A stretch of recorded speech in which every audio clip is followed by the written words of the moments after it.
দিনে দিনে তীব্র হচ্ছে ইউক্রেন জুড়ে রাশিয়ার ক্ষেপণাস্ত্র হামলা। রবিবারও ১৩ই অঞ্চল কেরনিভচি, লভিভ, খারভিভ এবং সুমি অঞ্চলে ব্যাপক বিমান হামলা চালায় পুতিন বাহিনী। ২৬টি ক্রুজ ক্ষেপণাস্ত্র এবং প্রায় ৬০০টি কামিকাজে ড্রোন ব্যবহার করা হয় বলে জানান ইউক্রেনের প্রেসিডেন্ট ভলোদিমির জেলেনস্কি। এ হামলায় বেশ কয়েকজন হতাহত হয়েছেন।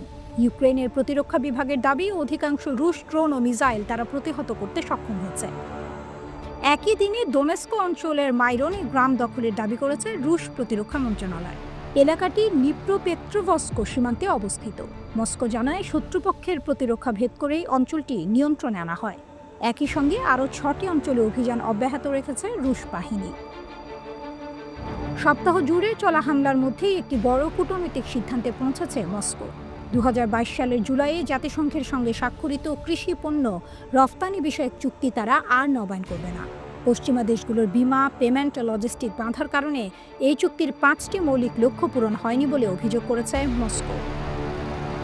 এদিকে রুশ হামলার জবাবে যুক্তরাষ্ট্র ইউক্রেনের জন্য নতুন সামরিক সহায়তার পরিকল্পনা করছে বলে জানিয়েছে সিবিএস নিউজ।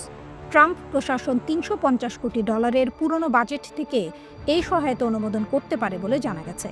তারা প্রায় $৫০০ কোটি ফ্রিজ করা রুশ সম্পদ ইউক্রেনে স্থানান্তরের সিদ্ধান্তও নিতে পারে। ট্রাম্প এর মধ্যেই জানিয়েছেন, কিয়েভকে আরও প্রতিরক্ষামূলক অস্ত্র পাঠানো হবে। রাশিয়ার বিষয়ে স্থানীয় সময় সোমবার ১৪ই জুলাই একটি বড় ঘোষণা দেবেন বলে জানিয়েছেন মার্কিন প্রেসিডেন্ট।